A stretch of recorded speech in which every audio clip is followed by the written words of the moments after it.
Então, desde muito pequena, a arte é presente. Meu avô, ele era gaiteiro, ele era músico, então desde pequenininha ela estava presente ali comigo. Quando eu tinha uns 4 anos, meus pais me matricularam numa aula de balé. E no encerramento daquele ano, a gente fez a interpretação de Chaplin. E a solista se sentiu muito nervosa no dia e não queria fazer. E eu que sempre fui sapeca, sempre estava, ao invés de ficar parada, só ensaiando a minha parte, quando estava sendo ensaiada a solista, eu ia pro cantinho e ficava repetindo todos os passos. E no dia eu cheguei pro professor e falei assim, olha, eu sei fazer.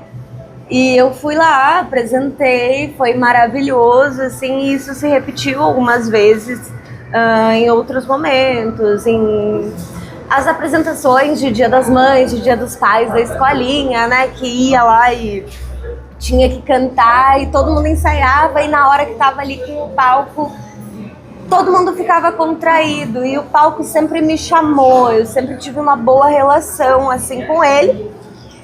E aí, que mais que eu tenho pra ver? Depois, né, do balé, no ano seguinte, meus pais me matricularam não, eles me levaram para uma aula de teatro, que era um teatro de adultos, e ali eu me descobri, ali eu vi que eu podia ser quem eu quisesse ser, o que eu quisesse ser, e foi como se tivesse descoberto um novo mundo dentro daquele mundo que eu vivia. E 2 anos depois, a gente vem morar pra cá, definitivo, pra Gramado. E a primeira coisa que meus pais fizeram foi me matricular, né, nas aulas tanto de teatro quanto aulas de piano. E desde então, nunca mais saí, assim, dessa vertente. O que mais me inspira hoje é muito a minha rede. Eu tenho uma rede muito boa de artistas ao meu entorno, tanto das mestres que eu tenho, quanto das mais jovens, as quais eu ensino. Então eu tento me inspirar muito nessas mulheres, nas histórias, em pegar um pouco do que a gente está vendo na atualidade. E principalmente esse lado feminino, o papel da mulher no palco. Eu acredito que a essência ela é muito crítica, com viés de incomodação mesmo, ela não parte para uma zona de conforto. Então tudo que eu tento produzir, reproduzir, ele vai estar criticando não só o sistema, mas as posturas que a gente toma enquanto sociedade. Acredito que seja isso. A emoção, ela tá bem presente e é bacana porque muitas vezes eu me coloco em situações de desconforto quando eu tô com algum bloqueio criativo. Então eu tô em processo também da escrita de um livro e eu não tenho aquela vivência, né? Eu não passei por aquela situação. Então eu me coloco em situações de me trancar no quarto, ficar quieta, botar as músicas mais tristes e sentindo uma dor que eu não tenho, sabe? Então ela precisa estar ali. Da mesma forma que acontecem coisas boas, começa a vir um texto, mas eu gosto de trabalhar com elas. Então sempre tô com um caderninho ali, aconteceu alguma coisa no dia que vai me levar para essa situação. E eu vou deixando, assim, vou dando corda para aquele sentimento e se esvaindo, né? E passando para o papel para poder trazer ele para a arte de alguma forma. Na minha visão, por mais que a minha arte e todas as outras queiram comunicar de uma forma muito direta algo de fato específico, ela sempre vai estar aberta a outras interpretações. Porque ela não trata só de uma visão, tem toda a bagagem que o espectador ou quem vai estar consumindo, o leitor, né, quem vai estar consumindo aquela arte já vai trazer e ele vai ter a mais diversa versão daquilo. Então sim, por mais que ela tente comunicar, ela sempre vai estar aberta a novos pontos de vista que alguém pode colocar. O meu entorno, ele vai ser extremamente impactante para a produção, para a sobrevivência, porque viver de arte é muito difícil, principalmente pela parte da remuneração. Então, se o artista ele não está bem alimentado, como é que ele vai produzir? Se ele não consegue pagar as contas e não está conseguindo dormir direito por saber como sair daquela situação, como é que ele vai entregar o melhor dele?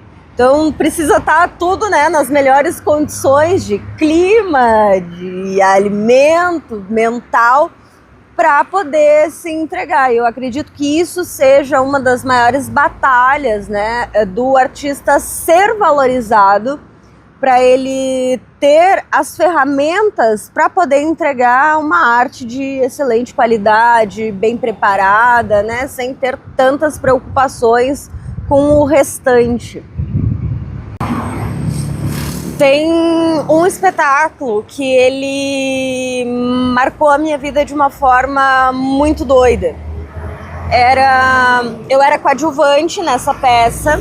Era uma peça que falava de casamento, então o personagem principal era a noiva e o noivo, e eu era uma madrinha da noiva ali.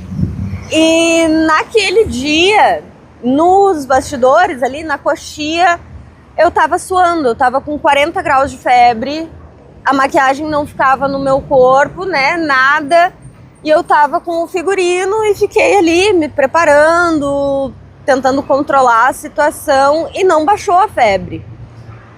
Mas quando eu coloquei o pé no palco, a febre sumiu.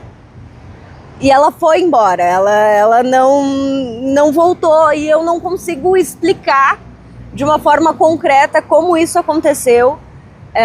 Foi algo para mim muito sobrenatural. E depois do espetáculo eu me toquei que a minha personagem ela não estava com febre, ela estava num casamento, ela estava se divertindo. Ela não tinha aquelas questões físicas que eu estava tendo naquele momento. E naquele dia foi um dos dias que eu firmei um contrato com o teatro, o qual meu companheiro de vida sabe, foi uma das coisas que eu comentei com ele, é que eu sou casada com o teatro. Então, ele é a minha primeira paixão, ele é o meu primeiro amor, e eu espero que apenas a morte nos separe.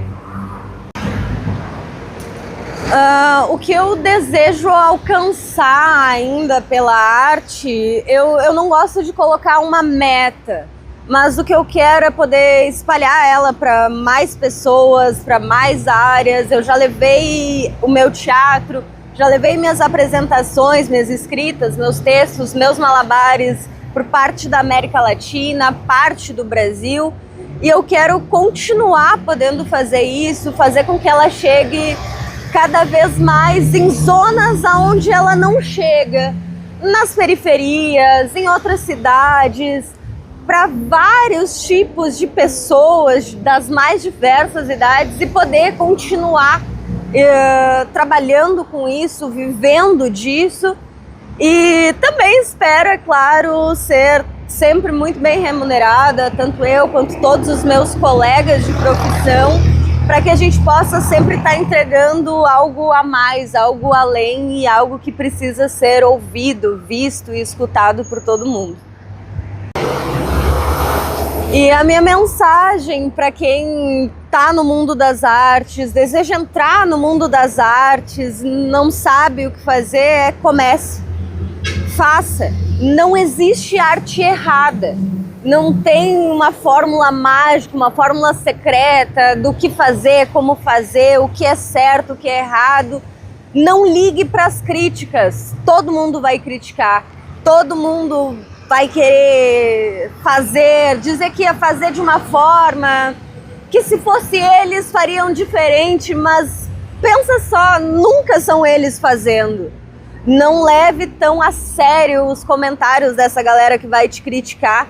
Acredite em ti, não desista. O segredo sempre vai estar dentro de ti, dentro do teu coração, e é só tu procurar bem direitinho que tu vai encontrar a resposta para o que tu quer fazer, aquilo que vai te fazer feliz.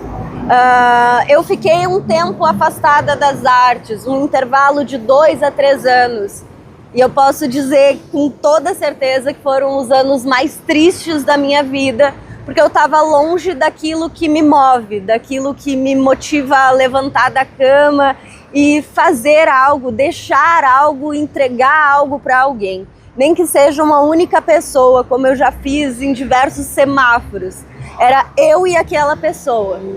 E a mensagem que ficou para ela, eu acredito que ela também vai carregar para sempre, da mesma forma que eu vou carregar cada um dos aplausos que eu já recebi. Seja com um público gigantesco, seja com meia dúzia de amigos que vão estar lá assistindo.